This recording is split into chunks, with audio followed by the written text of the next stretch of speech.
Greetings and salutations, everyone. My name is Jacory Croskey-Merritt, and welcome to my YouTube channel. Today, I'm going to be talking about my Week 1 running back rankings for the 2025 fantasy football season. Now, if you're looking for my thoughts on a specific running back, you can travel down to the description of the video. There are timestamps available there. While you're down in the description, if you have not yet already, be sure to subscribe to the channel as I'm making daily fantasy football content for the entirety of the season with the singular goal of trying to help you capture a 2025 fantasy football championship. So let's go ahead and begin by talking about my number 1 running back of the top 36, Saquon Barkley of the Philadelphia Eagles. First and foremost, let's not get cute with it this week. Start your studs. You drafted these players to help you win.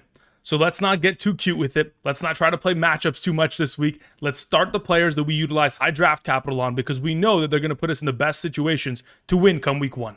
All right, so Saquon Barkley takes on the Dallas Cowboys Thursday Night Football, the first game of the season.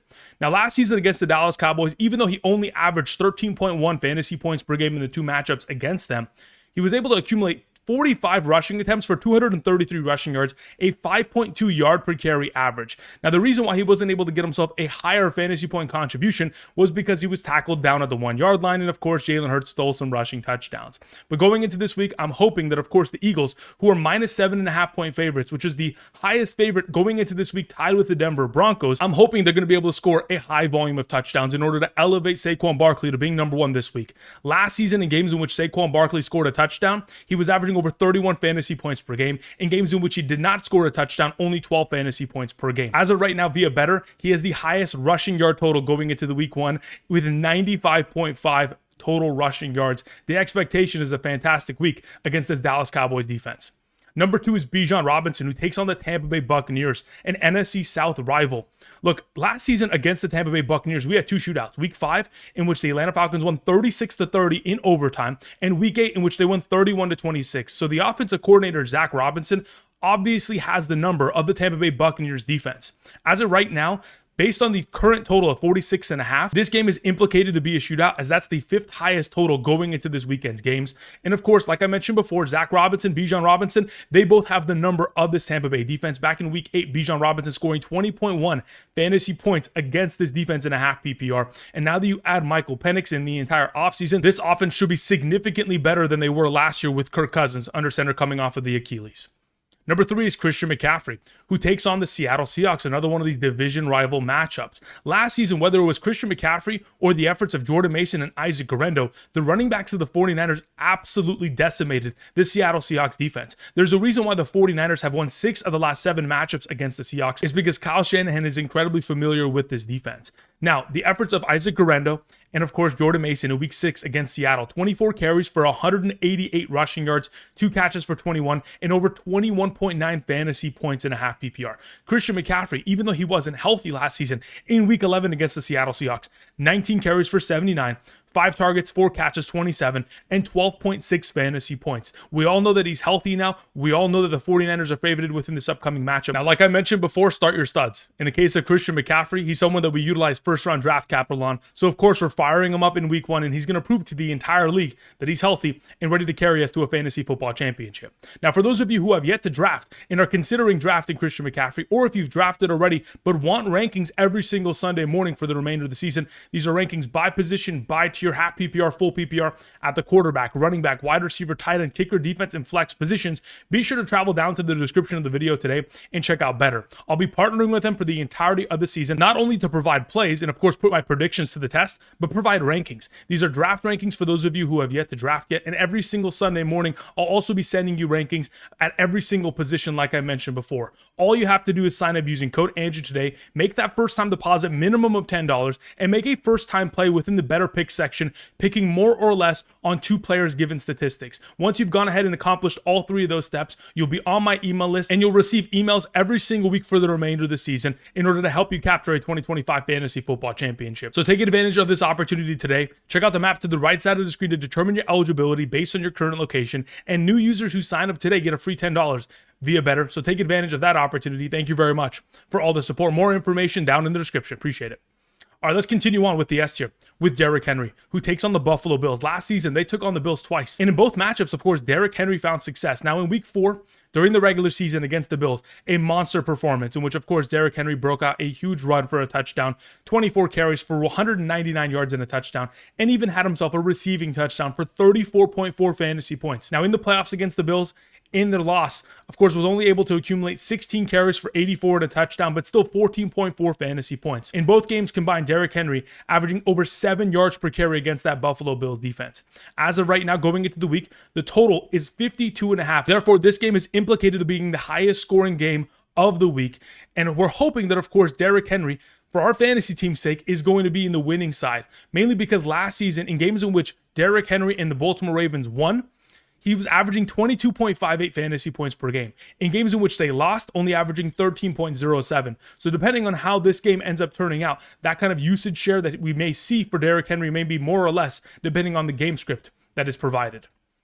To close out the S tier, we have Jahmyr Gibbs, who last season took on the Green Bay Packers, a division rival, twice in Week 9 and in Week 14. His overall contributions combined for 26 carries for 108 yards and a touchdown, over 4.15 yards per carry on average, 7 receptions on 8 targets, 41 receiving yards and a touchdown, averaging 15.2 fantasy points per game and a half PPR against the Green Bay Packers. Now, going into this week, the Green Bay Packers are actually the favorites within this matchup. And with a new offensive coordinator for the Detroit Lions, we are still waiting to see what the usage shares of Jahmyr Gibbs looks like. We're hoping anywhere between 16 to 20 touches going into the given week. In a game in which the total is at 47.5, the second highest going into this week, this is implicated to be a shootout. And as the Lions not being favorites, we're hoping that, of course, we're going to see a lot of passing in the direction of Jahmyr Gibbs. Not only is he going to be able to accumulate the rushing attempts, but also be able to reach his upside within the receiving game and, of course, the touchdowns that he's so accustomed to having within his scoreline. Continuing on, we have Jonathan Taylor taking on the Miami Dolphins. Last season, the Indianapolis Colts did take on the Dolphins, but Jonathan Taylor wasn't present for that matchup. In fact, it was Goodson and Sermon who split the backfield. Goodson scoring 11.1 fantasy points in that matchup, but the duo combining for 22 carries, 87 on the ground, and a rushing touchdown, combining for 16.5 fantasy points. Now, all those potential fantasy points and opportunities should be going in the direction of Jonathan Taylor this week, as the Colts are minus 1.5 point favorites, and this should be a run-heavy script, as over the course of the last 8 games of Jonathan Taylor's career, 7 of those games leading to 23 or more touches. Now you involve Daniel Jones, who is far more likely to target the running back position. Over the course of his 2022 campaign with the Giants, Daniel Jones was averaging 6.13 targets per game to his running backs. If Jonathan Taylor is getting the opportunity on the ground through the air in a matchup in which they're favorited, we should expect a lot of rushing from this Colts offense. Number 7 is Josh Jacobs taking on the Detroit Lions. Listen, like I mentioned earlier with Jahmyr Gibbs, this is a 47.5 point total. This is the second highest total of the week. This is expected to be a shootout. And of course, the Green Bay Packers are favorites at home. Last season in the 2 matchups against the Lions, in week 9 and 14, Josh Jacobs combined for 31 carries, 161 and 3 rushing touchdowns, a 5.19 yard per carry average against this Lions defense, and 18.2 fantasy points per game against the Lions. Now, last year, of course, the Lions defense wasn't very healthy. In fact, they had the most defensive players on the injured reserve. But what was proven in 2024 is that it doesn't matter what you put in front of Josh Jacobs, he's going to find success. 7 of the last 8 games of the 2024 season, Josh Jacobs put up 18 or more fantasy points. We're expecting immediate success within the upcoming division rival matchup. Number 8, we have Ashton Jeanty, the rookie running back, taking on the New England Patriots. Now, of course, we have yet to see what this Chip Kelly offense is totally capable of. But when we look back at the 2013 to 2015 Philadelphia Eagles, Chip Kelly was giving his running backs on a per-game average 25 to 26 rushing attempts per game. Geno Smith last season as a member of the Seattle Seahawks had the 7th highest checkdown rate to running backs. When we take that into account, on top of the fact that, of course, the running backs of the Philadelphia Eagles with Chip Kelly were getting over 100 targets per season, there is a lot of potential for upside that regardless of the script, whether it's run heavy or throwing the ball in the second half, Ashton Jeanty is going to be implicated for a boatload of touches. Do not be surprised when he surpasses over 20 touches come week 1 against this New England Patriots defense that should be overhauled with the new coaching staff. To begin the B tier, we have Devon Achane. Look, Achane, we're going to keep monitored over the course of this entire week because, of course, he's dealing with the calf injury. We're hoping he's going to get 3 consecutive full participations of practice, but by the time we get to Friday, we'll have a full understanding as to what, in fact, his numbers could look like this week. Last season, in week 7 against the Indianapolis Colts, was able to get himself 9.5 fantasy points, 77 rushing yards on the ground on 15 carries, but only 2 receptions for 8 yards. And why was there such a lack of receiving utilization? Well, it was because Tua Tagovailoa was not healthy in that game. And even in that game, we saw Mostert and Jalen Wright combined for 16 carries for 83 yards. So they ran all over that Indianapolis Colts defense, and we're hoping that's going to take place once again this week with a healthy Devon Achane. In the event in which Achane is not healthy this week, we should look towards the services of Ollie Gordon, who should be available on your waiver wire. If not, hopefully you've picked him up as a handcuff. But with Tua Tagovailoa healthy, we remember last season Devon Achane averaging 6.64 targets per game, 6.09 receptions per game, and 48.18 receiving yards per game. Now going into this week, when we head on over to Betr and we look at the receiving yards of Devon Achane, you can get him as low as 14.5. And over the course of the last 11 games played with Tua Tagovailoa, 9 of those 11 games, he's been able to go more than 24.5 receiving yards. That's a number that, of course, we're going to be going after this week via Betr. Now, we're going to go ahead and continue on with the next running back. We have our number 10, Bucky Irving, who takes on the Atlanta Falcons. Like I mentioned earlier with Bijan, this is implicated to be a shootout with a 46.5 total. Now, last season, again, unfortunately, the Buccaneers were not victorious at all against the Atlanta Falcons. They were swept within the matchup, losing 36-30 and 31-26, but a lot of potential for touchdowns to go around. Now, in the final 2 games of the Buccaneers season, in Week 18 and in the NFL playoffs, we saw that Irving was given the vast majority of overall opportunity share, and that's where we should continue on here in 2025. As in those final 2 games, Irving played 70% of the offensive snaps in comparison to Rachaad White's 30%, and he was able to get himself 40 of the overall touches in comparison to Rachaad White only getting 3 touches. We saw Bucky Irving surpass 80 plus total yards in 8 of the last 8 games of his 2024 campaign. Should be able to continue that momentum this week, even though, of course, Tristan Wirfs, their starting left tackle, is out. Number 11. We have Chase Brown, who takes on the Cleveland Browns, a division rival. Last season in Week 16 against the Browns, 12.4 fantasy points, 18 carries for 91 yards. Again, that's a lot of rushing attempts, primarily because they're going to be leading for majority of the game, just like they were last season. The Cincinnati Bengals offense should be able to claim a lead and maintain that for the second half, and of course, run out the clock with the efforts of Chase Brown. As of right now, Chase Brown is implicated to having the 11th most rushing yards in terms of his total based on Betr's numbers. So, of course, we're expecting a lot of rushing, but not only is he going to be able to get it done on the ground, but through the air. Over the course of his career, has been an incredible receiving option. Now, when we head on over to Betr and look at his number, in terms of receiving yards, he's at 14.5 receiving yards, but I want to go ahead and take advantage of his receptions. Of course, as you can see, he's been able to surpass 2.5 for 5 consecutive games. But when we look at the last 8 games of Chase Brown's career when healthy, he's been able to surpass it in all 8 of those games. This is another one that I'm going ahead and playing this week alongside of the Devon Achane that I shared just moments ago. All right, continuing on, let's talk about the thumbnail of today's episode. To close out our top 12, we have James Conner of the Arizona Cardinals. This is expected to be a positive game script because they're minus 5.5 favorites on the road in New Orleans. Last season, in games in which the Arizona Cardinals were the favorites, James Conner was averaging 131 total yards, 1 touchdown per game, and over 20.6 fantasy points per game and a half PPR, with Spencer Rattler being the quarterback of the New Orleans Saints, with the Saints' run defense being one of the worst in the National Football League last season, and the Saints' offseason not consisting of very many personnel changes in terms of their front 7 run-stopping efforts. The expectation is that we should see a lot of James Conner this week, if not potentially some Trey Benson, based on the lead that they're able to maintain within the first half of this upcoming contest. Number 13, to begin the seat here, we have Kyren Williams. All signs are pointing towards a healthy Rams start of the season, whether it's Matthew Stafford, whether it's their offensive line, which again, last season was battered and bruised within the beginning.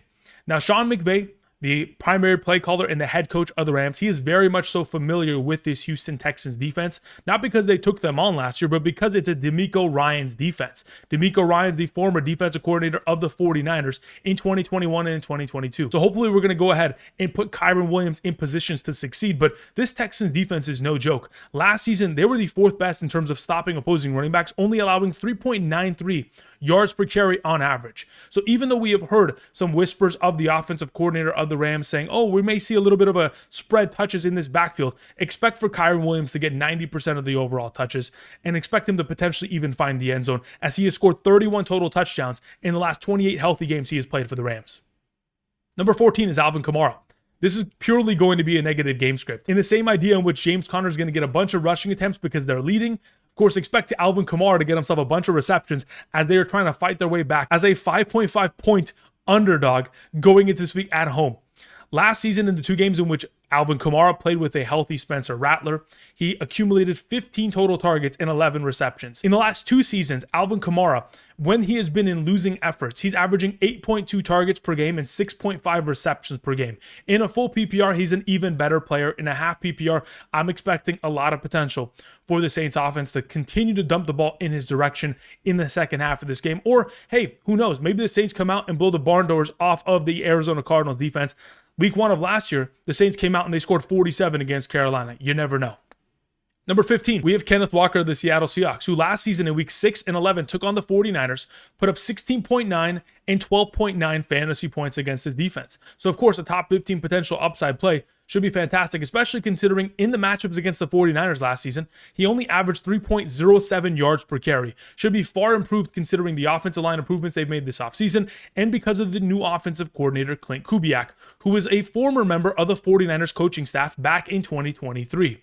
As of right now, of course, the Seattle Seahawks are not the favorites within the matchup against the San Francisco 49ers. But in the games in which we have seen in 2024, the Seattle Seahawks not favorited, we have seen Seattle Seahawks backfields combined for over 15 plus fantasy points in all the games in which they were not favorites. Now, as to how much we are going to see someone like Zach Charbonnet this week is a to-be-determined situation. But as of right now, we should anticipate a lot of usage from Kenneth Walker. Number 16, we have Chuba Hubbard, who as of right now, going into the week's matchup against the Jacksonville Jaguars, this is a potential shootout, the 5th highest total with 46.5, tied at that number.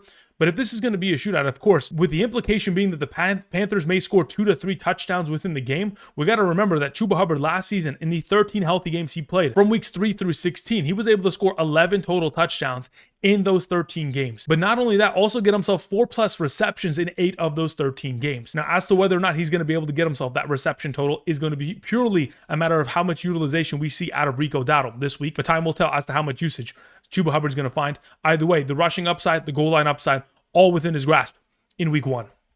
Number 17 to begin the D tier, we have James Cook. Last season in the 2 games against the Baltimore Ravens, still was able to get himself over a 4-yard per carry average, 26 carries for 106, but only averaging 7.5 fantasy points per game within the matchup. Primarily because in the week 4 matchup against the Ravens, the Ravens were up 35-10 with 11 minutes left in the 4th quarter. In the playoff game against the Baltimore Ravens, of course, we all know the infamous Mark Andrews drop on the 2-point conversion. This is expected and implicated to be the highest scoring game of the week based on a 52.5 point total. I'm hoping for touchdown upside. I'm hoping for a lot of receiving work. If he's able to find both of those, he should be able to easily surpass number 17 on the board. Number 18, we have Omarion Hampton. Now, even though he's a rookie running back and he hasn't taken on the Chiefs in his career, when we look at the past in regards to the Chiefs taking on the Los Angeles Chargers, they always play close games. In fact, 7 of the last 8 matchups against their division rival have been 1-score victories for one or the other team. Therefore, we're anticipating a close game this upcoming Friday night in Brazil, as this should be a competitive matchup within the AFC West. Now, last season, the Chiefs were an incredible defense in terms of stopping the run. In terms of fantasy points per game allowed from rushing statistics, they allowed the 3rd fewest amongst all teams, only 10.12 per week, and they allowed the 2nd fewest yard per carry on average to opposing running backs, only 3.76 yards per carry. Expect for Omarion Hampton to have to find a lot of goal line opportunities and receiving work to be more relevant than the number 18 overall position this week. Number 19, we have Tony Pollard, who last season in the 4 healthy games in which he played without Tyjae Spears was averaging 26.5 opportunities per game and 14.5 fantasy points per game. And starting week 1, even though they do take on the Denver Broncos, we're expecting upside because of the opportunity share absolutely going to be going in his direction. Yes, they are, 7.5 point underdogs going into this given week, but we're anticipating a lot of opportunity for Tony Pollard. Now, last season in the games in which they had losing efforts, even without Tyjae Spears, he was only averaging about 11 fantasy points per game. We'll absolutely take that, especially considering he's going to have a lot of receiving opportunities and potential for a garbage time touchdown late in this matchup. Number 20, we have Tyrone Tracy. Speaking of receiving opportunity, this is where Tyrone Tracy has feasted in his career. I mean, he's a former college wide receiver turned running back. And last season against the Washington Commanders, their division rival, the backfield for the New York Giants was able to put up 14.2 and 10.7 fantasy points in those matchups. Last time out in week 9 against the Washington Commanders, 16 carries for Tracy for 66 yards. Now, over the course of those 2 matchups, the Giants and Commanders had some close games. They only lost by 3 and 5 points within those games. So if we're going to see a close matchup against the defense like the Commanders that allowed 4.9 yards per carry on average to opposing running backs last season and nearly 17 fantasy points per game on rushing statistics alone to opposing running backs in 2024. I would anticipate this to be a lot closer of a game, and even if it's not, Tyrone Tracy, of course, we know has a lot of receiving upside, and we know that Russell Wilson has been the number one quarterback in terms of checkdowns in each of the last 2 seasons. Number 21 to close out this tier is DeAndre Swift. They're taking on the Minnesota Vikings. Last season in week 14 against the Vikings, 19 carries for 79, 9.4 fantasy points. Now in 2024, as a member of the Bears, DeAndre Swift averaged 0.66 fantasy points per touch. Last time he was with Ben Johnson in 2022, as they were both members of the Lions, he was averaging 1.14 fantasy points per touch. We're hoping that Ben Johnson can elevate DeAndre Swift, mainly because of the offensive improvements, not only from the offensive line, having a rebuilt interior of the offensive line with a guard-center-guard combo, but because of how this offense functions. Last season, Jahmyr Gibbs, in terms of his rushing gap tendencies, 32% of his rushing attempts into the A gap. That was the highest percentage in terms of the rushing opportunities, in terms of the gap tendency that Jahmyr Gibbs was able to run through. Therefore, if we're going to see the offensive interior of this line improve, and we're going to see a lot of A-gap opportunities for someone like DeAndre Swift with Ben Johnson, that should improve his overall opportunity shares. Taking on the Minnesota Vikings defense, which of course we have seen DeAndre Swift and of course Ben Johnson be very familiar with that defense, I expect him to have a lot of upside within the upcoming matchup here, as he is still the clear number one back, and there may not be as much of a rotation until later on in the season. Now, before we continue on, like I mentioned before, for those of you who want my all-encompassing rankings every single week for the remainder of the season, at the running back, wide receiver, quarterback, tight end, kicker, defense, and flex positions for a half and full PPR, all you have to do today is sign up using code Andrew, make that first-time deposit minimum of $10, and make that first-time play within the Betr Picks section, picking more or less on 2-player statistics, and you'll be on my email list for the remainder of the season. More information regarding that down below. But for those of you who are not interested and potentially still want to get your hands on my 2025 fantasy football draft guide because you haven't drafted, or potentially just want to get those rankings on a different platform, you can find it via the Patreon, where you'll also get Discord community server access that is private, and of course be able to ask me unlimited questions. All that information down below. Thank you very much for all the support there on Patreon. Thank you. All right, let's continue on with the number 22.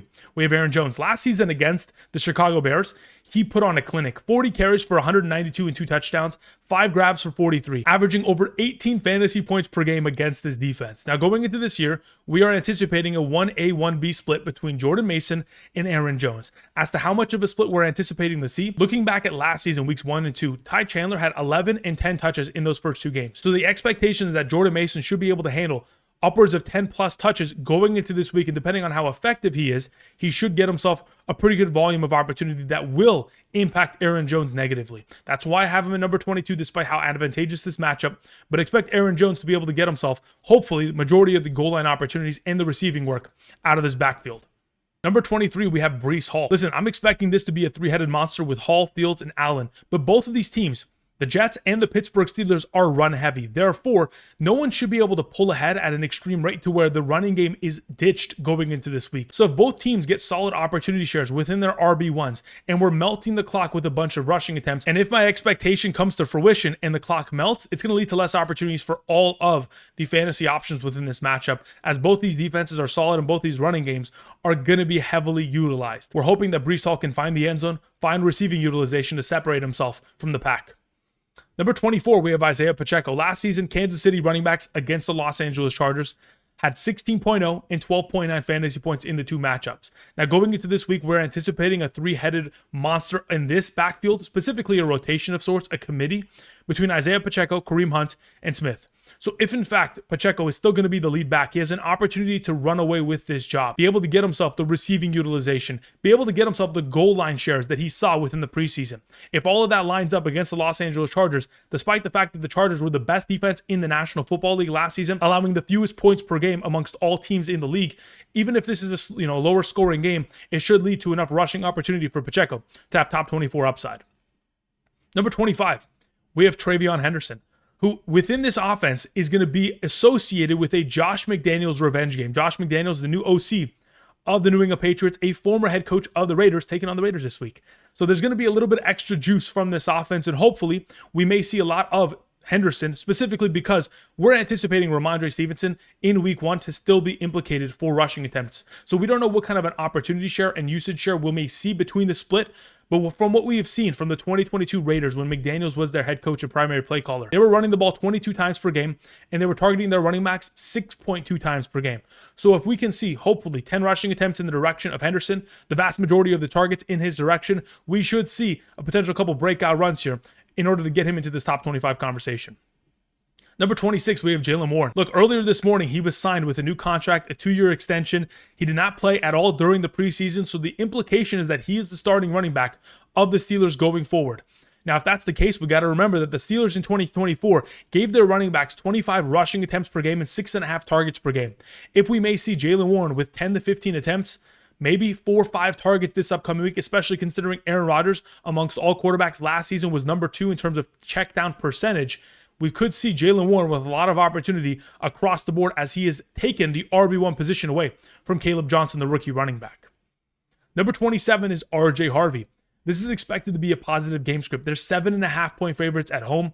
If this is going to be a run-heavy script, whether it's in the first or second half, there's going to be a lot of opportunities for both Harvey and Dobbins, but we don't know what kind of a split share we may see. We could see Harvey start the game, and of course Dobbins dominate in the second half after they've maintained that lead. Or it could be the complete opposite, in which Harvey doesn't start, but he is dominating in the second half of the game against that Tennessee Titans run-stop defense that, again, last season struggled at times. So regardless of which way we go about it, there should be a lot of rushing attempts within this offense, no matter who is starting in this backfield. Number 28 is David Montgomery. I think he is the hardest player to rank because he could easily score 2 rushing touchdowns this week and no one would bat an eye. And he could also score 0 touchdowns this week because Jahmyr Gibbs could absorb all of that. Time will tell, but last season in the matchup against the Green Bay Packers, we did see a lot of David Montgomery. In those 2 games, accumulated 31 carries for 124 and a touchdown, 4 yards per carry on average, and also a sneaky 8 receptions on 8 targets for 56 receiving yards, averaging 14 fantasy points per game against the Green Bay Packers. We have a new offensive coordinator. We have an unknown usage share of opportunity between Gibbs and David Montgomery. But considering this is a 47.5-point total, the second highest of the week, this is expected to be a shootout. And if there's 3 touchdowns implicated for the Lions offense, it's either going to be Montgomery or Gibbs finding the end zone this week.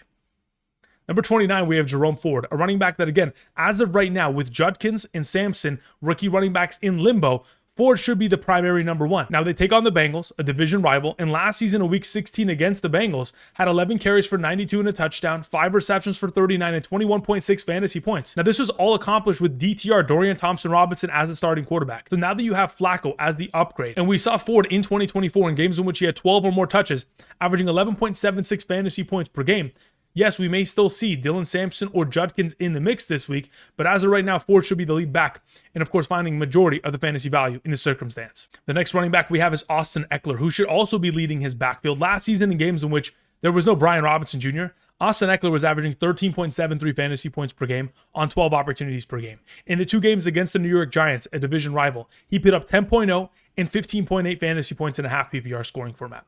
As of right now, Ekeler and JCM were both of the running backs that did not play in the final preseason game. They are expected to be the starters of this backfield. And Chris Rodriguez was in the rotation in that final preseason game. Therefore, Ekeler and JCM should have lead command of this backfield. And if that's going to be the case, I would expect Ekeler, considering his receiving yard totals and the fact that each of the last 2 matchups against the Giants, he surpassed over 80 total yards, he should be highly implicated within this upcoming week. 31 is Travis Etienne. Listen, the Panthers' defense last season was one of the worst in the National Football League. They gave up the most fantasy points per game in terms of rushing statistics to opposing running backs, but they've gone ahead and they get back, of course, one of their primary defensive tackles in Brown, obviously with a season-ending injury last year, but they also signed 5 new defensive starters in free agency. So this should be a far more improved run-stop defense. But if it's not, we still should see Travis Etienne, based on what we saw in the preseason, be the lead back of this committee of sorts. And he's going to be the primary receiver. He's going to get occasional rushing attempts here and there. But considering this is expected to be a shootout against the Carolina Panthers, who had one of the worst defenses in the National Football League last year, yes, they've made improvements, but this should be an exciting matchup, which should be a relatively high-scoring affair between these 2 teams. But I do anticipate a rotation in this backfield. That's why Etienne still sits at number 31. Number 32 is J.K. Dobbins. Like I mentioned earlier in regards to R.J. Harvey, this team is a 7.5-point favorite at home. There's going to be a lot of running in the second half. So whether that's Harvey or Dobbins commanding those opportunities, we will wait and see. We don't know who's going to be the clear number 1 starter. We don't know how this rotation is going to look going forward. Sean Payton has alluded to some opportunities we have seen in the preseason that Dobbins didn't even play. Time will tell, but as it currently stands, regardless of how this matchup goes about, we should see a lot of rushing from both Harvey and Dobbins, and they both should be top 36 relevant within the upcoming matchup, taking on the Tennessee Titans. Number 33 is Nick Chubb. Listen, with 4 new starting offensive linemen and a new starting running back, the Houston Texans are going to look a lot different, obviously with the new offensive coordinator as well. But Nick Chubb should be inheriting the rushing opportunity that Joe Mixon was given last year, and there should be a lot of that. Now, he likely won't see a lot of the receiving work, as you have Derek Gumbawale, you have Damian Pierce, you have Woody Marks. There's a lot of opportunity for these other running backs, but as long as Nick Chubb is granted the goal line opportunity share and the vast majority of rushing attempts, he still has potential for upside because he's still got a little bit of juice left in those legs, even though they are taking on a tough matchup against the LA Rams. Number 34 is Jordan Mason. Like I mentioned before, Aaron Jones-Jordan Mason is going to be a 1A, 1B split going into the early weeks. Early last season, Ty Chandler had 11 and 10 touches in the first 2 games of the season. Therefore, if we may see a similar split here, Jordan Mason, who over the course of his career every season, averaging over 5 yards per carry, should be able to get himself into a situation in which, if given 10 total rushing attempts, could easily get himself 50 plus yards, maybe more utilization, maybe even goal line opportunities. Last season when the Minnesota Vikings took on the Chicago Bears, they had 29 and 25 rushing attempts. If we're going to run the ball heavily against this defense, expect for Mason and Aaron Jones to both be relevant. Number 35 is Tank Bigsby. Liam Cohen's offense last season, as the OC of the Tampa Bay Buccaneers, they ran the ball the 6th most times amongst all teams in the National Football League. This game has a 46.5 point total. That's the 5th highest going into the week. If this is a potential shootout and there's going to be a lot of touchdowns to be had, there's a possibility in which Tank Bigsby claims the red zone rushing attempts in this backfield. And if Trevor Lawrence doesn't steal it with his own legs, he could end up finding the end zone and being incredibly relevant within a 10-point potential fantasy upside play within the given week.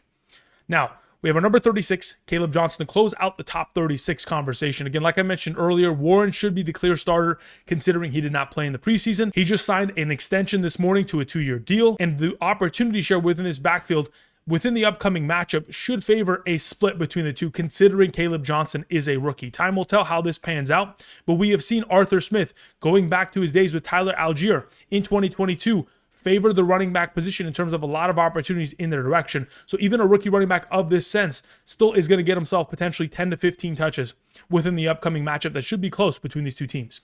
The final 2 players I wanted to mention is JCM, Jacory Croskey-Merritt, and of course Rhamondre Stevenson. They are honorable mentions that I'm keeping on the outside looking in depending on how this week goes. But as of right now, Rhamondre Stevenson first and foremost should be expected to get a split within this backfield in an advantageous matchup against the Raiders. But as for JCM, again, alongside of Ekeler, he did not play within the final preseason game, and Chris Rodriguez did. So I believe that JCM has the inside edge on the matchup, but he's still going to have to earn it with his efforts in week 1. If he can be efficient with those efforts, he will absolutely be in the top 36 conversation going forward. But as of right now, we want to play it safe. We knew that when we invested in him within the draft capital, we didn't expect him to start in week 1 and immediately be an impact player. Hopefully he is, but as of right now, we want to play it safe. We want to play our studs going into this upcoming week. All right, that's going to cover it in regards to my top 36 running back rankings for week 1 of the 2025 fantasy football season. If you enjoyed today's content, click the like button down below, subscribe to the channel. I'll be back tomorrow with my top 40 wide receiver rankings. The day after, of course, my top 16 quarterbacks and tight ends. This upcoming Thursday, we'll be live streaming twice, once before the game, once after. This upcoming Friday, we'll be live streaming twice, once before the game and once after. Saturday live stream, Sunday morning live stream prior to kickoff, 7 to 10 a.m. PST. All that information will be delegated over the course of this week as we continue on, but I appreciate y'all watching the channel, supporting, signing up via Betr, checking out the Patreon, and until next time, I'll see you guys. Peace.